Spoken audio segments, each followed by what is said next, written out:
Vamos então fazer um outro exemplo, o exemplo 3, só revendo. A gente acabou de fazer o exemplo 2, onde nós forçamos a base de vetores a ser ortonormal. E aí nós mostramos que é fácil então obter na fase da análise os coeficientes alfa e beta de uma maneira genérica que foram usados para compor na fase de síntese um determinado vetor x. Então agora o que nós vamos fazer? Nós vamos criar uma base que aqui é o 1 e 1 como i, e notem que aqui então esse é o vetor 1 e 1 e o vetor 0, 1.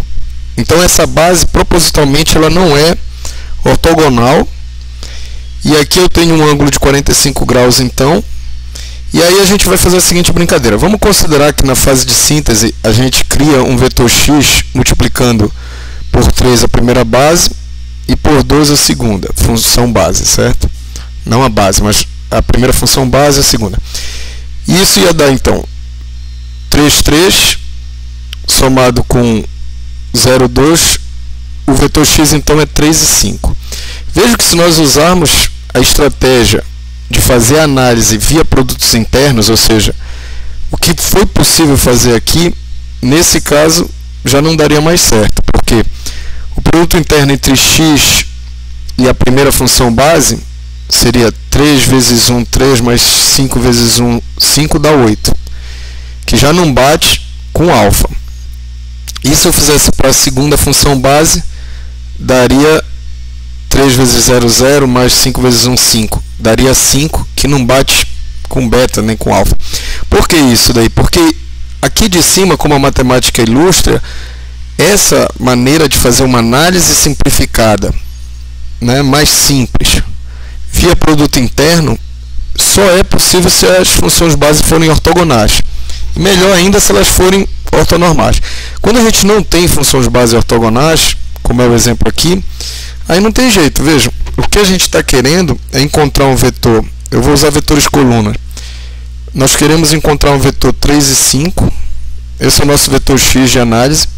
E a gente quer saber quem é que foi o alfa que multiplicou a função base i e o beta que multiplicou a função base 0, 1. Essa é a análise, é achar esses coeficientes, alfa e beta. Ora, se a gente não pode usar o truque lá de cima, uma maneira é reescrever isso sob a forma de matriz. E aí a gente tem, então, o vetor 3 e 5. Ele pode ser, então, colocado como... E aqui eu tenho o alfa e o beta. De tal maneira que, para encontrar o alfa e beta, eu posso inverter a matriz. É isso, achar a inversa dessa matriz. 1, 0, 1. Eu vou representar assim para simplificar. E multiplicando pelo 3, 5. Ou seja, da mesma forma que eu posso escrever a síntese como multiplicação de matriz, eu também posso encontrar os coeficientes fazendo a análise, fazendo multiplicação por matriz. Mas aí eu tenho que calcular a inversa. Fazendo isso no MATLAB, eu vou pegar aqui esses comandos. O i é um vetor coluna, então eu estou usando a transposta de 1, 1. O j é 0, 1. Agora eu estou fazendo a síntese, criando o meu vetor x. Estou organizando a matriz como tendo as minhas funções base nas suas colunas. Lembre que o i e o j são vetores colunas. E agora eu acho a inversão da matriz A, multiplico pelo x, como nós fizemos ali há pouco. Então o alfa vai ser dado pelo primeiro elemento e o beta pelo segundo. Então se eu copiar tudo isso aqui para o MATLAB executar, eu tenho corretamente o alfa e o beta como sendo 3 e 2. Mas vejam, aí eu tive que fazer a inversão. E se essa matriz fosse de dimensão grande, essa inversão pode ser custosa, pode ter dificuldades. E tipicamente a gente vai adotar essa estratégia de usar funções base ortogonais para que eu não precise inverter matriz e possa encontrar os coeficientes apenas por produto interno. Vamos fazer agora um quarto exemplo e voltando a usar funções básicas que sejam ortonormais. No segundo exemplo, nós fizemos um caso genérico, bora agora fazer um caso numérico. Vou escolher meio e agora eu vou escolher algum número A para a minha primeira função. Quero que a norma desse cidadão seja igual a 1. Então, se eu impuser a norma ou a norma ao quadrado ser igual a 1, eu posso encontrar, no caso, o valor de A como sendo... Então, para que a norma do I tenha o valor 1, ou a raiz quadrada da norma tenha o valor 1, equivalentemente, o valor de A é 0,866. Agora vamos achar uma base J que seja ortogonal. Agora eu vou usar então a ideia de que se é ortogonal, o produto interno é 0. Quem era o Y passa a ser X. E aí eu tenho os dois produtos dando o mesmo valor, ou seja, lembrando da maneira de calcular produto interno, onde eu pego o primeiro elemento, multiplica pelo primeiro, somo com o segundo, multiplicado pelo segundo, e aí basta eu trocar o sinal de um deles, e aí eu tenho então ortogonalidade. Então, assumindo essas duas funções base, vamos fazer uma síntese.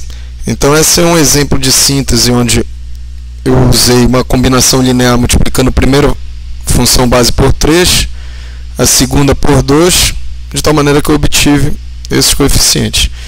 Então, na fase de análise, digamos que eu não saiba quem é 3 e 2, então eu tenho genericamente que analisar, eu tenho um vetor x, eu tenho que encontrar o alfa, que foi usado para multiplicar a função base i, e o beta, que foi usado para multiplicar a função base j. Eu poderia, como eu fiz no exemplo anterior, montar uma matriz, quer dizer, exprimir isso sob a forma matricial, encontrar a matriz inversa. Mas como eles são ortonormais, eu posso usar o fato de que são ortonormais para encontrar o alfa fazendo o produto interno com a função correspondente a ele, e o beta fazendo o produto interno com a função j. No MATLAB, isso daria essa situação onde eu estou aqui definindo o i como meio e 0,866, o j da mesma forma. Eu fiz aqui então a síntese, e agora para análise eu tenho que fazer o produto interno. Então no MATLAB, vê se vocês concordam, o alfa poderia ser feito, produto interno seria a multiplicação ponto a ponto entre o x e a base i, e o beta me daria esse resultado. Então seria obtido por esse resultado. Então aqui eu tenho menos de erro numérico, o alfa igual a 3 e o beta igual a 2, como a gente esperava. Então nós vamos ver agora esses conceitos que nós estudamos de usar vetores ortonormais aplicados a transformadas de bloco. A área fala sempre em par de transformada. Então nós temos a matriz A e a sua inversa denotando um par de transformada.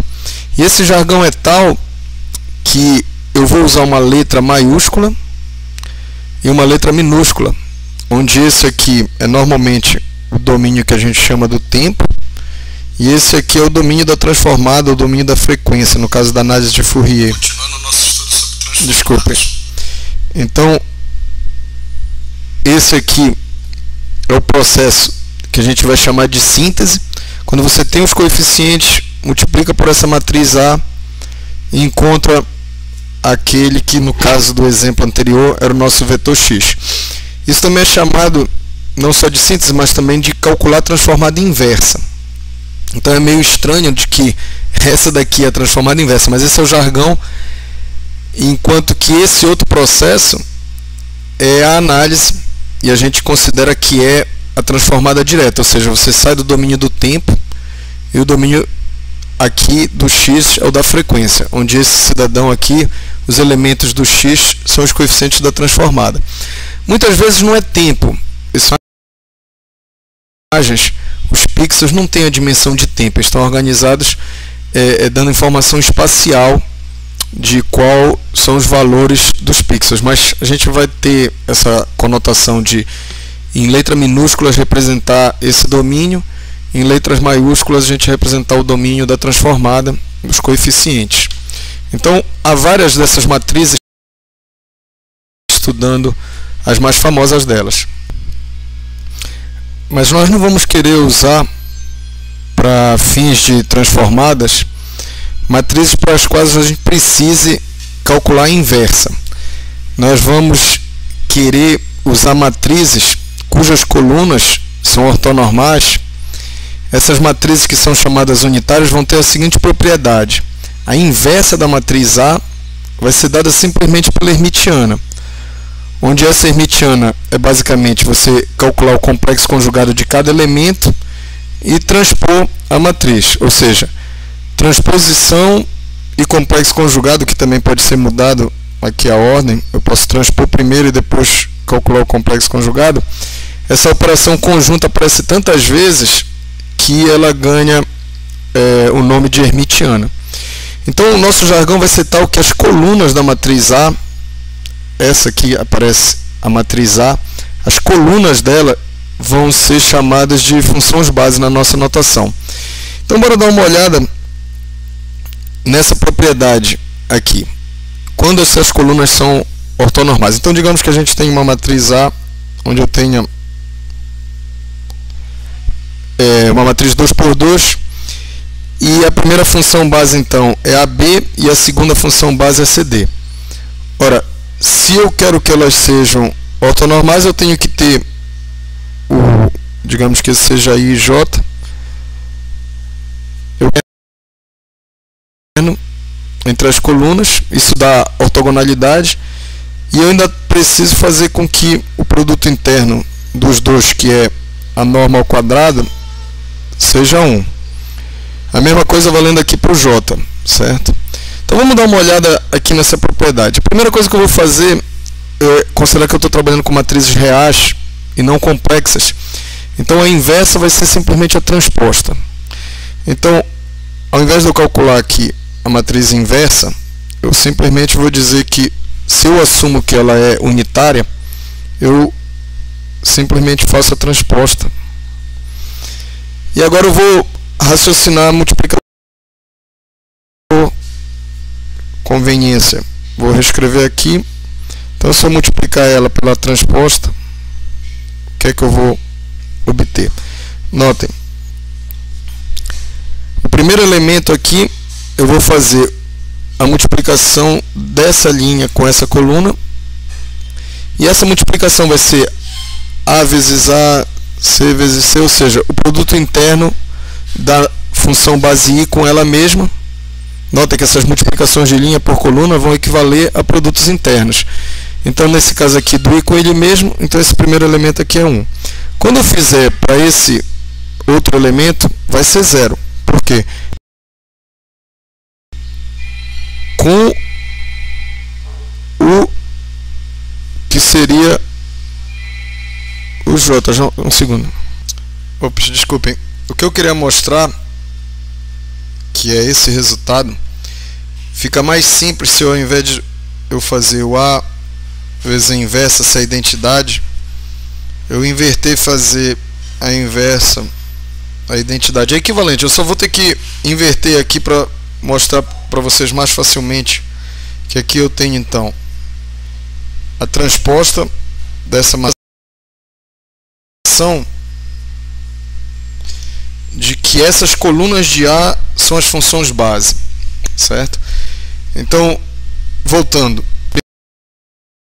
primeira linha, que é a função base, e multiplico pela primeira coluna, eu faço esse produto interno. Aqui eu havia me enganado, eu havia falado errado. Eu faço esse produto interno cuja norma é 1. Quando eu faço a função base AB pela função base CD, eu tenho 0 porque eu impus que elas sejam ortogonais. Quando eu J, notem que ela é a coluna da matriz A. Pela primeira função base I, eu tenho então produto interno 0 porque são ortogonais, e como ela tem o CD pelo CD aqui em termos de produto interno, vai dar 1 porque ela tem norma unitária. Então notem, quando há uma matriz que é unitária, no caso geral de complexo, eu precisaria também fazer o complexo conjugado. Mas me simplifica a vida porque eu não preciso inverter. Eu posso achar a inversa, ou seja, a inversão é simplificada. Porque na hora que eu precisar inverter, eu posso simplesmente achar a hermitiana, que no caso real coincide com apenas matriz. Vamos ver então como um exemplo simples de dimensão 2. Digamos que a gente queira criar uma matriz A com funções base 1 em 1. Bem simples. A primeira questão é que para ela ser unitária, essa matriz, nós queremos que as funções bases sejam ortonormais. Então, eu preciso fazer com que essa norma seja igual a 1. Então, vamos calcular a norma aqui. Vai dar 1 ao quadrado mais 1 ao quadrado dá 2. Então, raiz quadrada de 2 é a norma. Se eu multiplicar, eu tenho então essa norma unitária. Fazer a outra, eu vou simplesmente fazer aquele truque de trocar os valores e colocar um sinal negativo, de tal maneira que o produto interno fica 1 vezes 1 é 1, mais menos 1 dá 0. Então essa é uma matriz bem simples, e aí se a gente quiser calcular a inversa dela, a gente pode usar o conceito de que a inversa de uma matriz que é unitária é simplesmente hermitiana, que no caso, por ser real, coincide com a transposta. Então a inversa dela, eu só vou transpor, então a linha fica a coluna, e elas são iguais, a matriz inversa e a matriz direta, né? Então essa matriz, no caso, eu posso colocar no MATLAB. Então aqui definindo uma matriz A cuja primeira coluna 1 em 1 e a segunda coluna 1 em menos 1 são as funções base, eu vou fazê-las ortonormais, fazendo com que a norma delas seja igual a 1, por isso esse fator aqui. E agora eu defino um vetor qualquer x e eu vou obter a multiplicação, no caso os coeficientes aqui, simplesmente multiplicando. Então essa daqui seria a transformação. Eu posso também fazer a transformação inversa. Então primeiro essa, e aqui seria interpretado como os coeficientes, e aqui eu faço a inversa. Notem que a análise e a síntese aqui usaram a mesma matriz, porque elas são iguais. Nesse caso específico, como a gente havia visto, essa é a matriz A, e a inversa de A, notem que eu estou calculando como inversa, eu poderia também, por eu saber que ela é unitária, calcular a hermitiana. Esse é o símbolo para transposta e complexo conjugado. Então esse é um exemplo simples e que coincide, na verdade, com aquilo que a gente chama de DCT, que é a transformada de cosseno. Notem que eu posso também, no MATLAB, usar essa função DCT de x. E aí eu tenho os mesmos valores que eu obtive fazendo a transformação por matriz. Então, essa função DCT, ela calcula a transformada de cosseno, e aí, obviamente, o resultado tinha que bater com a nossa multiplicação por matriz. Vamos ver agora um caso no qual a dimensão é 4. Então, a transformada DCT tem a matriz A dada por esses valores. Note, a primeira coluna é toda 1, e aqui vem a segunda coluna, terceira coluna e quarta. E a inversa dela, por ser uma matriz unitária, é simplesmente hermitiana. Então, eu vou fazer, no caso aqui, só transposta, já que é uma matriz real, eu não preciso do complexo conjugado. Então eu pego a primeira coluna, que é a primeira função base, se transforma na primeira linha, a segunda coluna, a segunda linha, e assim por diante. No caso geral, o elemento da linha N e da coluna K de uma DCT é dada por esse cosseno.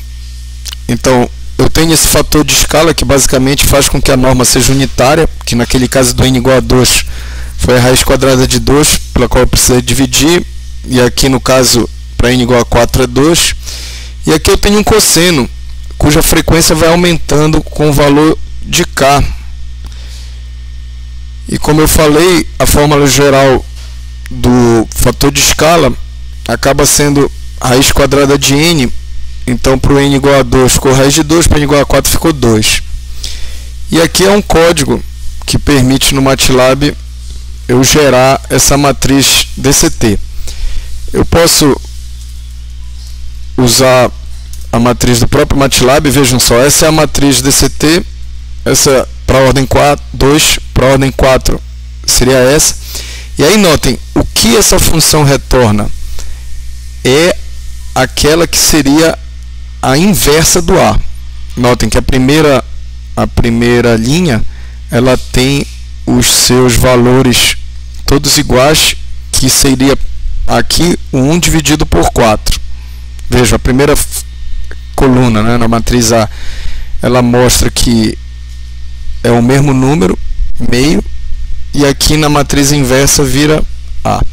Então, essa que é a matriz inversa, ela vai ser calculada, não esqueça, na hora que a gente quer encontrar os coeficientes na etapa de análise. Voltando aqui a essas expressões, a gente tinha observado que não é muito, digamos, intuitivo. Você tem essa matriz que é a inversa do A, usada na verdade na maneira que a gente chama de transformada direta. Mas isso vai logo sumir da nossa notação, mas é porque nós quisemos que as colunas do A fossem as funções base. E aí teve esse pequeno problema. Mas o mais importante é pensar que você tem a matriz A permitindo a síntese, e essa matriz que é dada pela DCT permitindo então a análise. Então, se eu tiver, por exemplo, um vetor qualquer, digamos que ele seja 1, menos 4, 5 e... Então, se eu fizer, eu vou usar o complexo conjugado para obter um vetor coluna, e agora se eu multiplicar pela DCT de 4 vezes x, eu calculo o mesmo resultado que eu calcularia se eu invocasse a função DCT de x direto. Mas o mais importante, além da questão do entendimento para fazer uma analogia com vetores, nós temos a interpretação de função base na DCT como sendo cossenos de frequências distintas. E aí a gente observa aqui 4 funções bases. Quando k igual a 0, não se esqueça que o k, para a nossa notação, seria a coluna, ele indica a coluna. Então a primeira coluna é essa aqui em azul, certo? Para k igual a 1 eu tenho em verde, e aí notem que a frequência vai aumentando, para k igual a 2, até chegar na última função base, que é k igual a 31. Nesse caso específico, eu tenho uma dimensão de 32, ou seja, a matriz seria 32 por 32 pontos. Então, se eu fizer essa matriz aqui no MATLAB, de 32 pontos, talvez não dê para vocês perceberem, mas se eu pego a primeira coluna dela, é isso que eu estou obtendo lá, então a primeira coluna é dada por isso, a segunda, deixa eu só ver o que eu estou errando. Eu estou errando aqui alguma coisa, porque eu não posso pegar, no caso aqui a DCT, MTX, essa função me retorna a inversa. Então eu tenho que, na verdade, pegar a primeira linha, desculpem. Então esse é o resultado que eu estou obtendo aqui quando eu olho em azul, certo? Se eu pegar a última, que é a 32, já que o MATLAB inicia no índice 1, ou seja, o k igual a 0 é, na verdade, para o MATLAB o índice 1, então eu tenho esse gráfico aqui. Mas então o que eu estou querendo fazer de demonstração é... Notem que agora a gente vai fazer uma analogia com vetores. Eu tenho um sinal x que eu preciso representar como uma combinação linear dessas funções base. Então eu preciso achar qual é o coeficiente que vai multiplicar a função base aqui do k igual a 0 que está em azul, a do k igual a 31 que está em preto e assim por diante. Isso daí é o cálculo que a gente chama de análise. A gente vai encontrar os coeficientes. E uma vez que eu saiba esses coeficientes, eu posso então fazer o cálculo inverso, obter a síntese. Eu devo interpretar esse cálculo como produtos internos, e o que na verdade eu posso estar visualizando aqui é, eu tenho um vetor no espaço de dimensão 32. Eu calculo a projeção dele na primeira função base, eu calculo na segunda, na terceira e assim por diante. E quanto maior for essa projeção, maior é o coeficiente, e mais importante é essa função base quando eu quero representar esse sinal. Ora, então, se eu tiver alguns coeficientes nulos, significa que o meu sinal que está sob análise é ortogonal àquela função base. Então a gente pode fazer esse experimento fácil para uma dimensão menor. Vamos considerar o n igual a 4.